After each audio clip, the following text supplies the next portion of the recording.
Hello and welcome, Desert Mountain members, to another edition of the Desert Mountain Podcast. My name is Michael Craven, joined today by Patrick McKenzie. How you doing, Patrick? I'm doing great today, Michael. Thank you. How are you? Great. We're outside. We're at Apache. Look at this backdrop, huh? Yeah, I don't think we've done this one before. No. We've filmed here at Apache before, but this is the first time we've been out on this patio overlooking the golf course. It's beautiful. Yeah, what more can you say? We're on the mountain. We're very fortunate to be joined by two very special guests. Neither of them are strangers to the podcast. They've both been on before. Start with the gentleman right to your left, Patrick. We got Chef Bertrand here today. Hey, Chef. How are you? Hello. Thank you for having me. Great to have you again. And then just next to him, we got Gregg Leonard. Welcome, Gregg.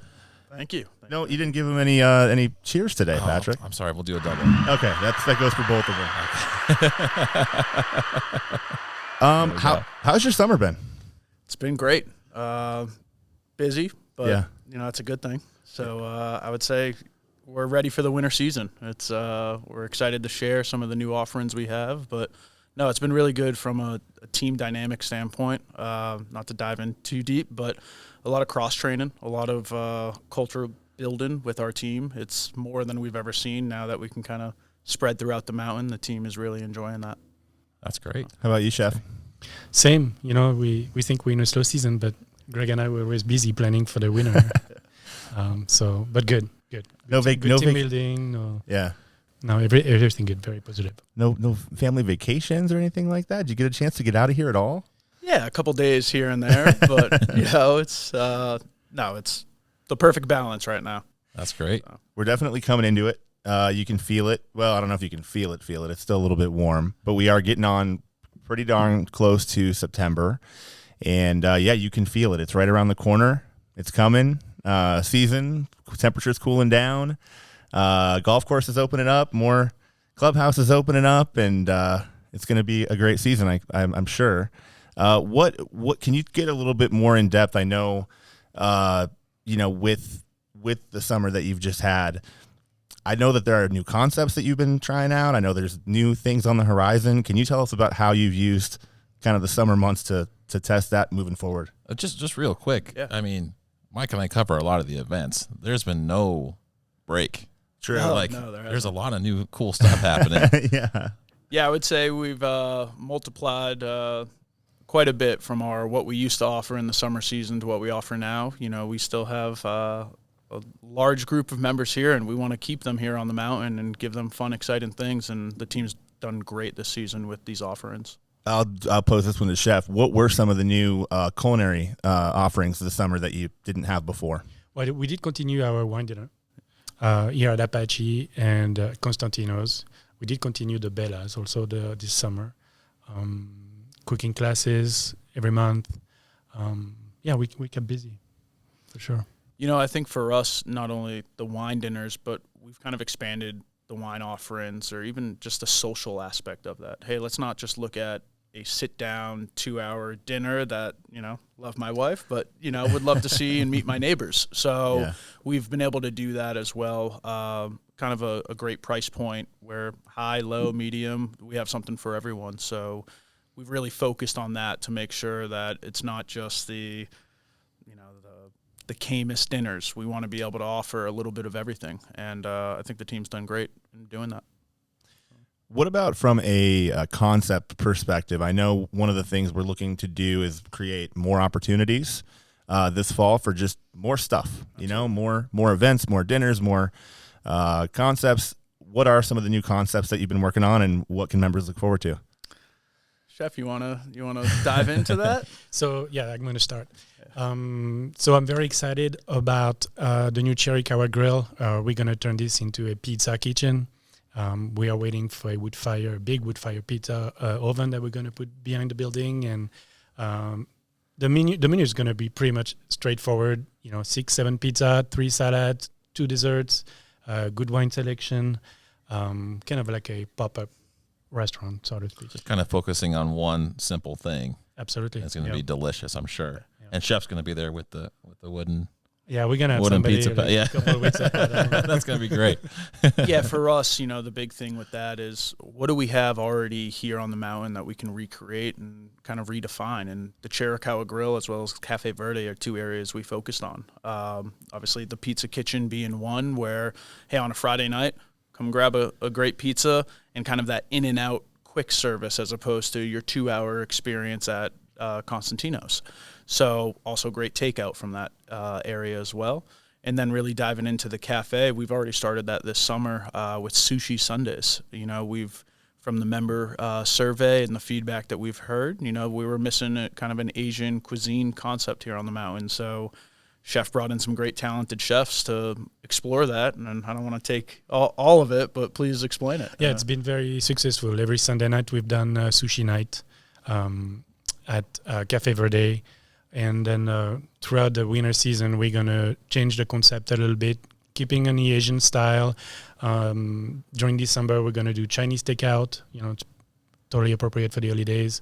And then January, February, with the cooler weather, we're going to do more like a ramen night, ramen restaurant kind of thing. And then back to sushi when the weather gets better.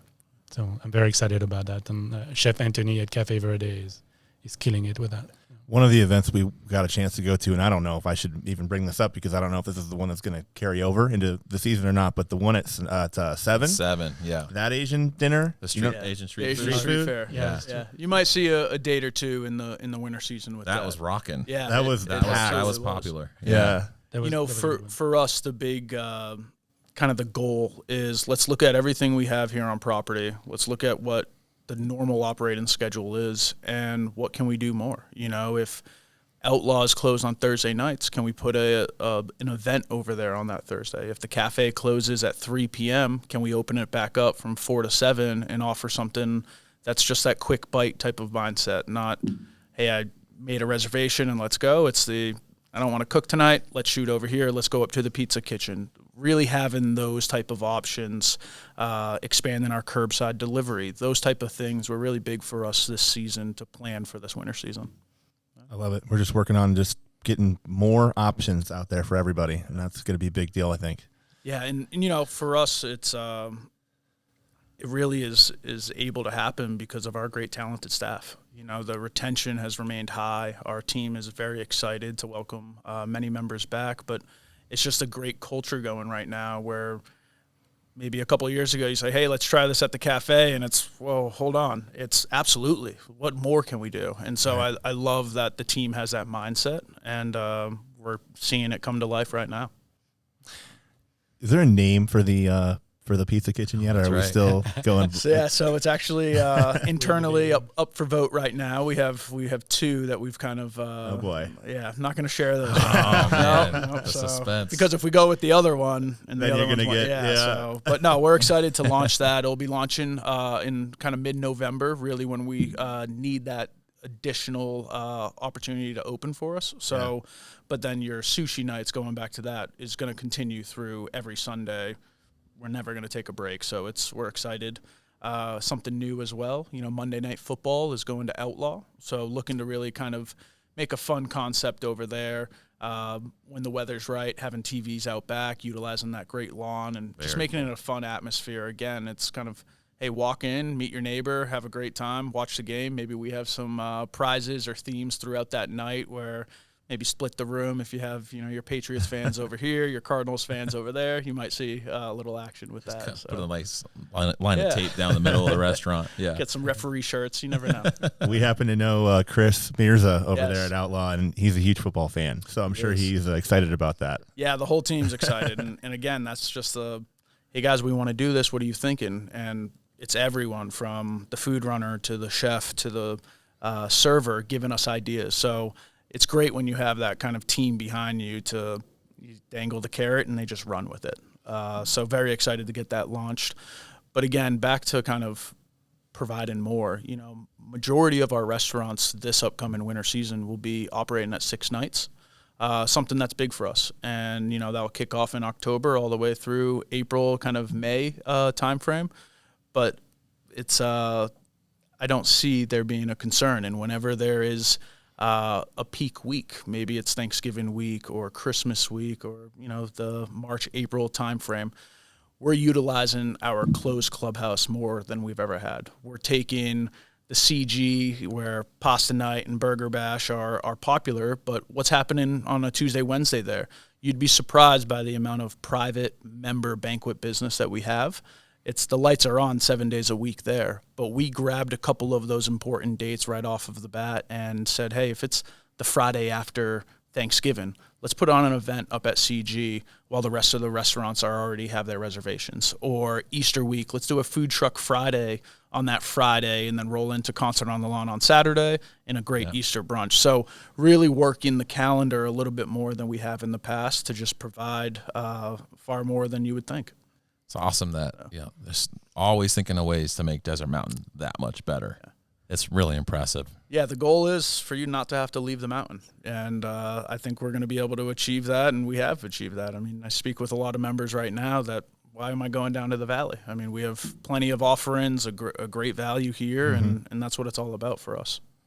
Everything from fine dining to Monday Night Football. That's awesome. It's incredible. Yes. Yeah. So we know we've had some member surveys that went out recently, and what was kind of the result of that? What is your take on that whole process and how that works? It's our greatest tool. It's not only the live feedback day to day, having members reach out or table side sharing that feedback, but those written comments or the large member survey is something that the team, we sit around a table and we dissect it. And there's so much value to it where, a negative comment isn't a negative comment to our team. It's a constructive comment. This is your club. How can we improve? If you're not telling us that, then how do we know? Where's the measurement? And so we're very fond and open to hearing that type of feedback because, again, our goal every day is to grow, and we need that information. So, Jeff, anything to note on that? No, it's always good. We want to know what everybody think and what we can be better at, and there's nothing wrong with that. So with the growth that we're seeing and we're going to see moving into season, there's a lot of demand. It's up. How do you handle that? Is that creating any challenges? Yes, for us, it's I wouldn't call it a challenge. I'd call it an opportunity, and I would say we've had that even pre-pandemic. When you can put together a great event, we want every member to come to it, and obviously there's limitations with that. From how much can a remote kitchen at the driving range produce, all the way to the parking plan. It's all of those things where we want to make sure that coming to the party, leaving the party, while you're at the party, we're touching every type of and thinking about all of those type of areas within that. So for us, we've had to make some adjustments with registration or our cancellation policy. And a lot of it is due really based off of historical data. For instance, we used to have a 72-hour cancellation for all club events. Well, that 72 hours is a challenge for the club operations team and our concierge team, because if you cancel, totally understand, things pop up in your life. But it's very hard to call someone and say, hey, in 3 days, do you want to come to this wine dinner?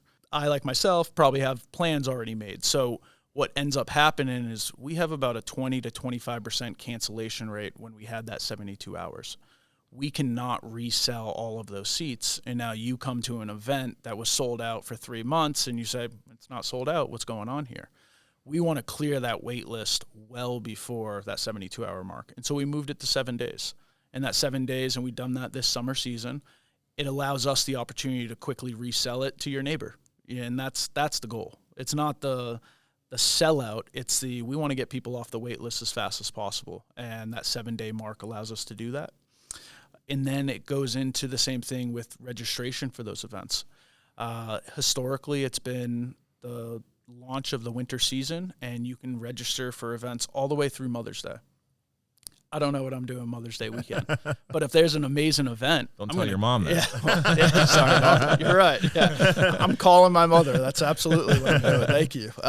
Sending her a card as well. But no, for that, I mean, other than calling my mother, I don't know what I'm doing that Saturday night. But if there's an amazing event, I'm going to go ahead and register for that in September. And then I don't remind myself about that until I get that 72-hour reminder. And I already have plans. I'm going to my neighbors for a great dinner, so I cancel. And that's where the wait list can't take advantage of it because they've already made plans thinking, I've been on this wait list for 8 months. There's no way I'm getting into this event. And so that has allowed us to change the policy to 90 days. And that 90 days will be well defined in, if it's September 15th and December 15th. So there's an open-in window that not only the concierge team, but it's even in the booklet from when that true date opens. So I look at it as if there's football tickets and there's a pre-sale. Hey, I'm going to mark my calendar for when that date opens that I really want to go to that game or that concert, and I'm going to put it in my calendar and I'm going to register then. So it's a balance of, yes, we absolutely want you to sign up immediately, but we also want to respect that things change in your life, and we want to protect the experience as much as we can, and having everyone have that opportunity to, I really want to go to that event on March 12th. So I'm going to count 90 days back. We're going to provide you what that exact date is, and then I'm going to sign up then. We've had success with that. We kind of tried it the most last season with Bella, and it was a great success. So there's things that we never want to change policies or procedures, but it's always with the mindset of for the member experience. What can we do for the masses to make sure that everyone is enjoying this? Right. So. Yeah, I appreciate you letting me share that. Yeah. No, it makes sense. Yeah. It's important, and I think everybody can understand if the shoe's on the other foot and they're the one on the wait list, they would like to have more time to get in there too. Absolutely. Yeah. And again, it's never to penalize, and we're always flexible. I mean, if something happens. We're going to understand that. We're not going to hit you with it's never we never want to hit you with a cancellation charge. We want to listen, see what we can do to adjust, and then make sure that we can fill your seat so another person can enjoy it. Because this team's working hard to produce, and we want to make sure every seat's full. All right, Greg, let's talk about events, because that's the big that's where the fun happens. Exactly. For us. Yes, last year, for the first time, we had Fall Bash at CG in the parking lot. Right, that was the first year for that. It was. Is that going to be happening again? It is. We're very excited. October 21st. We have 700 members currently attending, and it's going to be a great bash. I mean, for us, you think parking lot. That's where the team I'm so proud of. They get very creative. I said, hey, chef, can you produce out of a parking lot for 700? And he looks at me. He goes, we'll get it done. And, it's just that mindset. But the event itself, that's how we're getting creative. We're finding new spaces. You would never know last year that you were in a parking lot. You never would have. Completely transformed into a full-on beer garden. It's very cool. And the members seem to really enjoy it too. I thought it was awesome. So I think that's something that'll continue, I think. Right? And the team enjoyed it too. Yeah. We had some fun making the be our guest. Yes. Yeah. For that. That was a blast. Yeah. Everybody was all in. Fall bash, spring bash, that's where we want everyone to come together and just have a great time. And our staff loves putting those events together. Obviously spring bash serving 1,100 people can be a challenge for us, but it's one where we do it with confidence and we do it with pride. We want to showcase to not only our members, but to your guests as well, that we're Desert Mountain and we can operate anywhere and everywhere. And again, it's just the skill and the mindset of our team is what makes me proud every day. So, top notch. And this year's a little bit of a different theme, right? It is. Yeah, it's going to be a Woodstock theme. So we have a great catering team, a new catering director in Christina, and it was, hey, what's the theme? And she gave me a whole PowerPoint of these fun little things that we can do to really enhance that theme. So same type of layout than you're accustomed to seeing with Fall Bash in the parking lot, but obviously a completely different look. So excited about that. Woodstock, chef. You got anything in mind for Woodstock food? Yes. No, not quite yet. We're working on the menu. No edible though. Yes. Well, some of our members will be disappointed to hear that, but that's okay. What about some of the other events as we look forward? I mean, I know there'll be no shortage of wine dinners and other events. Anything specific that you have your circle on your calendar that you're excited about? Well, the guy that crafts the menu, I'll let him kind of speak what he's most excited about. Yeah, we have plenty of good winery coming with Kamers, Beringer, Gregg. We have Louis Latour. I'm looking forward to that one. In December, we're going to be doing again our black and white truffle dinner with wine pairing. What else am I missing? Well, I think the truffle dinner, for us, that's that's the hidden gem. And why? You get to see Chef Bertrand and team's true talents. I mean, it takes weeks of preparation for that, and it really showcases the talent that we have here on this mountain. Just like every wine dinner and event across the board, but this one is kind of where they definitely take their pride and passion behind it.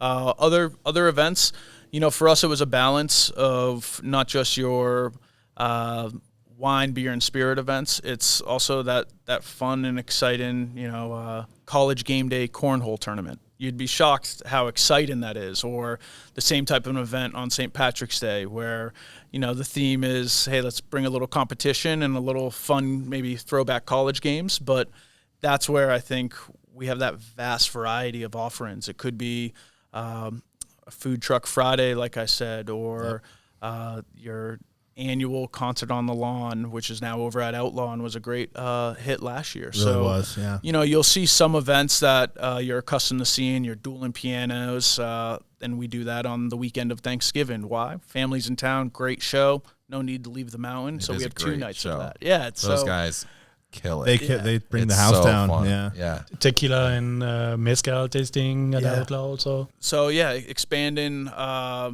different concepts, different offerings, what we can do. You'd be surprised the world of tequila right now and learning about that and bringing in someone that, that's all they do. And we look at our wine dinners, our beer dinners, any type of dinner as it's not only an opportunity to produce a great meal and a great offering, but it's also an education behind it as well. We make sure that every winery that we book is sending someone from the winery, the winemaker, to really speak with you, speak to the members about it. It's disappointing when you have a full calendar of so many great wine events and you get someone like Paul Hobbs calling saying, hey, I'm in town. Do you want to take me? And we actually have to say, hey, maybe next year, because we already have someone great. So It's just kind of the names out there, especially over there in Napa and throughout the industry. And it's nice when people start calling to say, hey, can we come to Desert Mountain, as opposed to us reaching out. I was actually going to say, I doubt you get a lot of no's when you tell them who you are and where they're going to be coming. They probably are excited to come here, yeah? They absolutely are, yeah. And Greg, I think you brought up a great point that, especially the wine dinners, like the pairing dinners, is a great way to showcase Chef and the team's talents. Yeah. So, Chef, I'm just curious, how far out are you planning these pairings? How do you already have an idea once this is the wine we're going to bring in? Yeah, we already have an idea. As soon as we get the wine, we get a team together, we try the wine, and we start talking about what would go well with it. I mean, we already have a knowledge of the pairings and the flavor profile, so that helps. And then we just want to have fun with it and try new things and just have fun. Yeah. The team enjoyed that. Chef Peter and Chef Adam at CG really enjoy doing this. Very nice. Yeah. All right, I'm going to ask you the same question to both of you.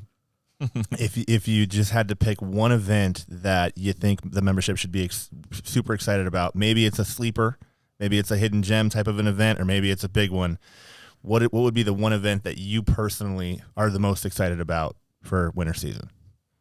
Well, you go first. So for me, I'd say the hidden one, the black and white truffle dinner. Okay. Greg nailed it. Yeah, I could have answered that one for you. For me, it's our large signature events. When we can get members, 500 plus, 1,000 members at Spring Bash, that's what it's all about. It's the food's great, but you came here for that fun, see everyone, say goodbye or say hello to everyone. So I think for me, it's the larger events. It's Fall Bash, Spring Bash, even our Spring Carnival down at Sonoran. It's amazing having little ones myself, seeing the Easter egg hunt and 500 children running around, and the parents and grandparents so proud to see that and just proud to be at their club enjoying themselves. So I think those type of events, the bigger ones rather than the smaller ones, I'm more actually excited for the restaurants from the pizza concept as well as the Asian cuisine. I mean, those are the things that are a weekly ongoing thing that we can see grow and improve upon. So I think I know I didn't give you one. No, you didn't at I all. I wasn't going to. The larger events really showcase Desert Mountain, like full scope of everything Desert Mountain has to offer. So, yeah. But it's a tough question to answer, though. You know, the whole team put a lot of effort and time into those events. You know, it's kind of like asking which one is your favorite child. Right. Know? So it's difficult to answer.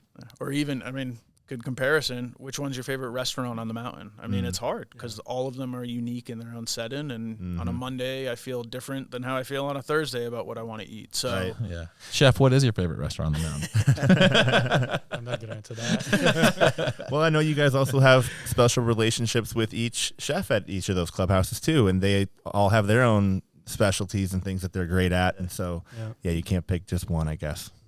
Yeah, they're all good guys, But that is just another reason why when you said it toward the beginning of this podcast, you know, we kind of want to give people a reason not to have to leave the mountain. And I think you guys have demonstrated today, and I think the membership will see as we go through the season, you're doing a good job of giving people a reason not to leave. So that's the goal. And, you know, it's we only improve and grow by hearing from all of you. And so please, obviously the guy in the chef coat is easy to identify, but you'll see me probably right next to him. So we're always together. Yeah, so we want to hear it, you know, the good, the bad, where we can improve, because this is, like I said, the members club, and we want to do everything we can to make you feel proud and want to wear that Desert Mountain shirt across the country. So love it. Awesome. All right, so touching on, you know, Chef, you and your team's talents, and we're coming into season here. Do we have anything to look forward to as far as new menus coming in, rotating? So, we are in a process. We're working on all the menus right now. Today, we just changed the menu at CG for lunch. Once Apache reopen on the 12th, there will be with a new menu. Then Constantino's as well, Outlaw. You know, everything is happening end of September, beginning of October. All the menus. Yeah. Any particular dish you can kind of give some?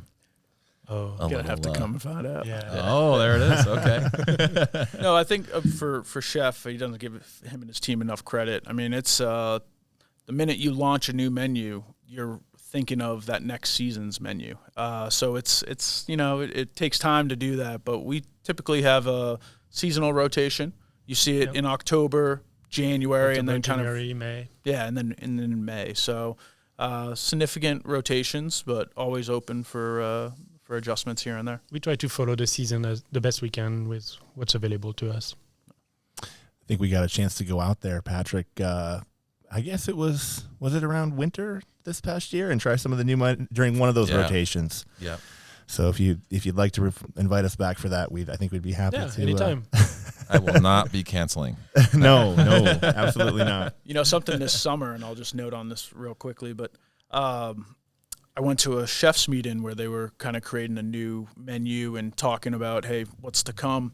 And they actually, Chef brings in our distributors, our vendors. You know, our fish provider out of Santa Monica flies in just to meet with the chefs to say, hey, over the next 6 months, this is what I'm hearing in the market. This is the pricing that you should be recognizing, or it wasn't a good season for crab. And just having those connections and those partnerships, I was impressed, and it's something we do quite frequently. The attention to detail everywhere here is just top notch. I would just think having them here it's just got to be good for them to be able to see us and see what we do and meet the chefs that are actually taking their food and sculpting it into what it's going to be on the plate. I mean, it's a relationship. It is. It absolutely is. Perfect Right, timing.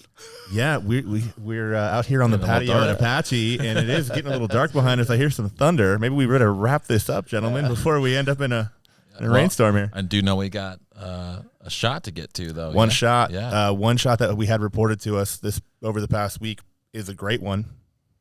So let's just do it right now. Let's just do it right now. So hole in one. We had a hole in one. This was on Saturday, August 20th, during the Monsoon member. And that was on number 2, Cochise. That was Don Heeman. Congratulations. Hole in one. Hole in one. If you're going to have one shot to report, better be a hole in one. And to do it on a tournament. I mean, you got a nice crowd there to watch. Right. Too, so. Yeah. Are you guys golfers? Gregg and Chef? I am. I couldn't tell you last time I played, but Any ever had a hole in one? I have not. No. No. Keeps me getting back out there. Exactly. I'm still waiting on my first one too. So Same here. Yeah. yeah, My cooking game is better than my golf game. and I think the members appreciate that. I'm sure they do. Yes. All right, gentlemen. Well, I think we covered a lot today. We really appreciate you being on.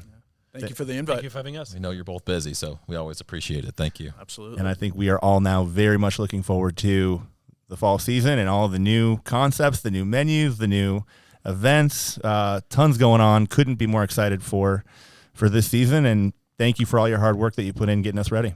Absolutely. you, Looking gentlemen. forward to it. Thank you. All right, members. Thanks so much for joining us. We will see you around the mountain. See you around the mountain.